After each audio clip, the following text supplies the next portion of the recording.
Երբ երեխան սկսում է խոսել, պետք է հայրմերը սովորեցնես։ Երբ որ երեխան սկսում է քայլեր երկրպագել, պետք է սովորեցնես։ Ինչով է տարբերվում եկեղեցում աղոթքը տանը արված աղոթքից։ Սուրբ Գրիգոր Տաթևացին ասում է եկեղեցում ամեն ինչ տասնապատիկ է։ Թե օրհնությունը եւ թե պատիժը։ Եթե մենք ուզում ենք Քրիստոսի հարքին փառակից լինել,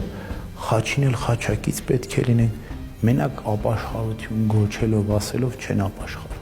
Դժվար է այդ հարցին պատասխանել, բայց երևի ես եմ մեղավոր։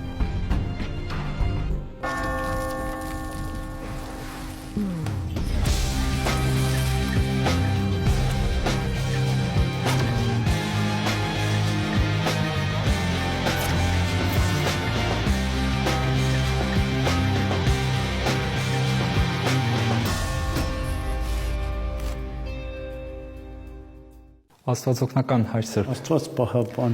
Արդեն 17 տարի դուք ծառայում եք Տաթևի վանքում, 17 տարի աղոթում եք այստեղ։ Ու թվում է, թե հոգևոր կյանքի ամենամեծ մարտահրավերներից մեկը ձանձրույթն է։ Այս 17 տարիների ընթացքում ինչպես եք պայքարել ձանձրույթի դեմ եւ ընդհանրապես ինչպես քրիստոնյան պետք է հաղթահարի ձանձրույթը։ Ուրեմն մեր Տերը Հիսուս Քրիստոս ավետարանում ասում է. «Մինչև չլինեք երեխաների նման, չեք մտնի երկնքի առկայություն»։ Մենք շատ անգամ ուշադրություն չենք դարձնում, թե երեխաները ինչպիսի ջերմեռանդությամբ եւ ինչպիսի իմաստավոր ձևով են իրենց ամենահասարակ գործերը կատարում։ Իգուցե իրենք գիտակցությամբ չեն հասկանում, բայց հոգով ջերմեռանդ են։ Ճիշտ այդպես էլ մենք պետք է հոգի դնենք աղոթքի մեջ։ Երբ որ հոգի ենք դնում աղոթքի մեջ, այն ժամանակ կենթանանում է աղոթքը։ Հիշում եմ մի դեպք, երբ որ մենք ժամերգություն էինք անում, վերջացեցին, մի մարդ մոտեցավ եւ ասաց. «Այստեղս լցվեց», ասում է, բայց այստեղս դատարկ մնաց։ Ինչ էր ուզում ասել։ Ուզում էր ասել, որ հոգիս ապրեց այս աղոթքի մեջ, բայց մտքով շատ բան չհասկացա, որտեվ երկեցողությունը գրափար էր, անհասկանալի էր, միգուցե անմատչելի էր ինձ համար։ Իսկ ես պատասխանեցի, ասեցի, կարևորը հոգիդ լցվեց։ Միտքդ կհասկանա անպայման։ Իսկ ինչպես անենք, որ միտքը սկսի գնալով հասկանալ, օրինակ քրիստոնյան ինչպես պետք է սկսի իր հոգևոր կրթությունը, չէ՞ որ հաճախ պատարակներին մասնակցում ենք, բայց գրաբարի պատճառով, չուսումնասիրելու պատճառով, պատարակամատույց չունենալու պատճառով շատ հաճախ չենք հասկանում պատարակը։ Ինչպես սկսել այդ հոգևոր կրթությունը, առաջին քայլերը որոնք են։ Առաջին քայլը բնականաբար Սուրբ Գրքի ընթերցանությունն է։ Մենք պետք է սիրենք ավետարանը կարդալ։ Սուրբ Գրիգոր Տաթևացին ասում է, երբ որ մենք ավետարան ենք կարդում, Աստված է մեզ հետ խոսում։ Երբ որ մենք աղոթում ենք, մենք ենք Աստծո հետ խոսում։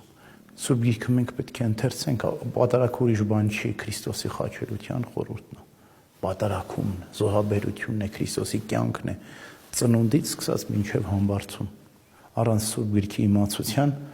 որևէ եկեղեցական խորհուրդ չի կարող կատարյալ լինել թերիը։ Մկրտություն կլինի, ապաշխարություն կլինի, պսակ կլինի, պատարակ կլինի, առանց Սուրբ Գրքի իմացության մենք կաղալու ենք անպայման։ Եվ Աստվածաշունչը շատ հետաքրքիր գիրք է ու զարմանում եմ երբեմն, որ մարդիկ չեն կարդում։ Ըստ ձեզ որոնք են պատճառները, որ հայ ժողովուրդը այդքան քիչ է կարդում Աստվածաշունչ ու քաջատեղյակ չէ Սուրբ Գրքի իմացության մեջ։ Դժվար է այդ հարցին պատասխանել, բայց երևի ես եմ մեղավոր, որովհետև մենք եթե կարողանանք իմաստուն ճիշտ ձերով հրամցնել ժողովրդին Սուրբ Գիրքը, որտեղ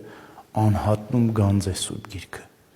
Սուրբ Գրիգոր Տաթևացին ասում է, եկեղեցու սուրբ վարդապետները հանքափոր վարպետներ են։ Գտնում են Սուրբ Գրքի գանձերը, վեր են հանում եւ տալիս են ժողովրդին ու հարստացնում են։ Ասում է, եկեղեցու սուրբ վարդապետները ժրաջան մեղուներ են, շրջում են Սուրբ Գրքի մարգագետների վրա, նեկտարը հավաքում են եւ պատրաստում են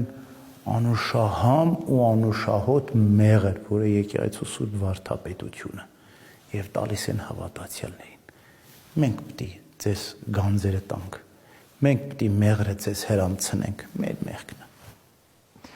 Ու նաև երբեմն ասում եմ, որ բացառապես Աստվածաշունչ ընթերցելով մենք կարող ենք մեր հոգևոր կյանքը զորացնել, բայց արի ուտես, որ Սուրբ Գիրքն էլ առանց Սուրբ Հայրերին ընթերցելու կարծես շատ դժվարամատչելի է։ Օրինակ, որոնք են ձեր ամենասիրելի եկեղեցուն ամենասիրելի սրբերը, որոնց դուք հաճախ ընթերցում եք ու խորհուրդ կտաք ընթերցել։ Ու նաև հոգևոր կյանքի որ փուլում, որ եկեղեցական հայրերին խորհուրդ կտաք կարդալ։ Առաջինը Սուրբ Գիրքն է, դի լավ մենք ճանաչենք, որտեղ եթե մենք Սուրբ Գիրքը լավ չենք ճանաչում, գրեթե անգիր չգիտենք, հա, բնականաբար եկեղեցու Սուրբ Հայրերի մեկնությունները մեզ համար անհասանելի կլինեն։ Ցավոք սրտի աշխարհաբար լեզվում եկեղեցու Սուրբ Հայրերի գրվածներից շատ բան չէ, որ թարգմանված է։ Այս վերջերս բավականին շատ Հովան Ոսկեբերյան թարգմանվեց, Բարսեղ Կեսարացի Եփրեմ Ասորի, հա։ Եվ Սուրբ Գրիգոր Տաթևացին կոչվում է տիեզերալույս վարդապետներին համակարգողը, կոչվում է 4-րդ լուսավորիչ հայոց։